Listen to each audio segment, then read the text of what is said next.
What's up everyone, Bo from Buzzwords Med back with another high yield episode today covering dermatology. This is part 2. So we have an image on the screen. What is the diagnosis? Correct, molluscum. So molluscum, you have these pedunculated papules classically seen on children. Very common, you can destroy them if you need to, but the immune system should find them and destroy them within a few months, so they will resolve on their own. But the high yield question for this is you have a patient come in, they're in their 20s, they have these new giant molluscum on their skin. What underlying conditions do you need to be concerned about? That's right, HIV. So molluscum in adults, particularly large molluscum, you need to be concerned for HIV. All right, image number 2. What is the diagnosis? What are the most likely pathogens for the above picture and the below picture?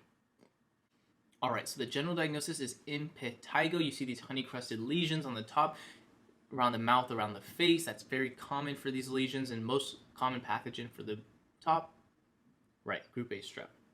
Below, you go, hey, I see some erosions, I see some flaccid bullae. What could this be? Is this the same diagnosis? And I would say it's an iteration of impetigo. This is actually bullous impetigo. The most common pathogen here is staph. So group A strep and staph are your common pathogens for impetigo. If you see it's bullous, think staph. Again, you would treat this with antibiotics. All right, image 3, what is this diagnosis? If you said folliculitis, you'd be correct. So I just put this on because folliculitis is very common. It's something that I actually didn't have a good grasp on during medical school, so I thought I'd add this here. It could look like acne, but remember it follows these follicles. It could be anywhere on the body. It could be commonly around the face, around the arms, around the back. You treat this with antibiotics as well. All right, what about this? That's right, this is acne. And rather than sit here and tell you how to treat acne, because it's pretty straightforward, let me ask you a couple high-yield questions regarding the treatment. So, which treatment for acne can cause photosensitivity? Right, so those would be the tetracyclines and doxycyclines of the world. All right, let's say you have a 22-year-old female now. She has acne that's worse at the peak of her menstrual cycle. What potentially could you give her? Right, oral contraceptives or spironolactone. Fantastic. So those are two medications that are classically used for hormonal acne. Typically, hormonal acne can be distributed across the jawline. That's where I've classically seen it. And then finally, let's say someone is just failing all these treatments, so finally they're put on Accutane. Accutane is a hyper dose of vitamin A, correct. So what do you need to check in a patient before and during their Accutane treatment? That's right, you need to check their LFTs for liver function. You need to check their cholesterol because it can raise their cholesterol. And what do you need to make sure everyone does, but more importantly, females? Right, abstinence and or contraception because this medication is very teratogenic. All right, next picture.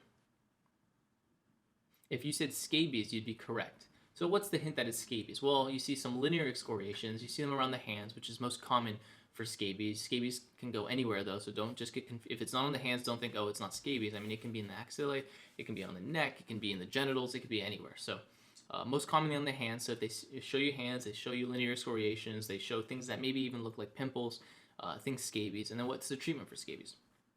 Right, typically it'll be neck down permethrin cream. You apply it once. The itching might manifest for still a few days, if not a week, but it should subside if the scabies are dead. All right, what is the answer here? Acanthosis nigricans, fantastic. So, what's the number one thing you think about when someone comes in with this? Right, obesity, metabolic disorders, but what are the most rare etiologies that are actually quite common on the USMLE exam? Right, we have Cushing's, so think endocrine Cushing's. We have PCOS, polycystic ovarian syndrome. So you get those females that are diabetic, that have this, that are maybe having a hard time conceiving. Think PCOS. And then finally, what can this be a mark of? Or what, if everything else is normal, would you be concerned about, especially for the USMLE exam if you saw someone with acanthosis nigricans?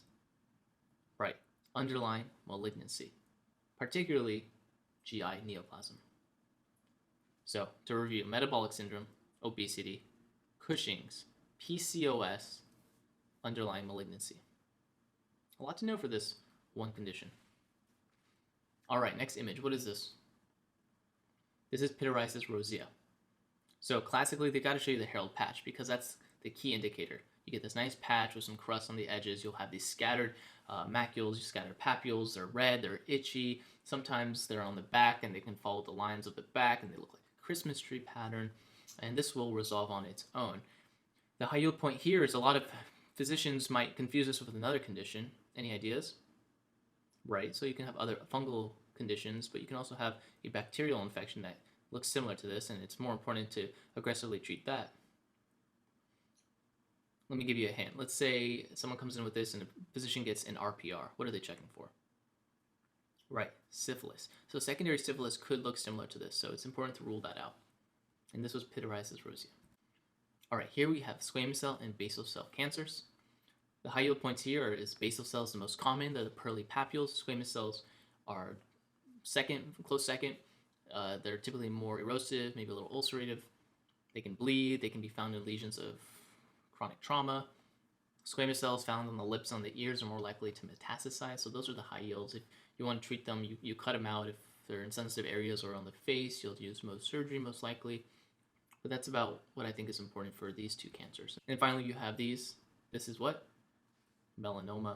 Melanoma is a scary diagnosis. It's a diagnosis that had a dismal prognosis. It's improving significantly with immunotherapy, but we still have a long way to go.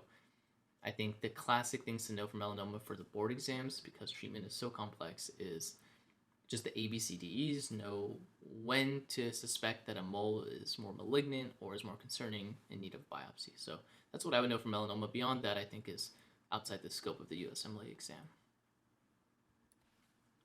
Oh, and final image is actually my co-host on our podcast, Buzzwords Med. It's a drinking game, so this is our most recent episode that's coming out shortly, where Bobby drank the honey wheat from North High Brewing, and this is just a couple images of him enjoying it with the new Buzzwords Med shirt, if I might ask, our pulmonary collection. And if you want more practice exams, videos, a link to our podcast, to our socials, to contact information, you can find that all at buzzwordsmed.com or reach out to us at buzzwordsmed on Instagram. All right, guys, if you found this video helpful, we would love for you to like this and share it so others like you can find value in this. Until next time, have a fantastic day and a great rest of your week. Bye-bye now.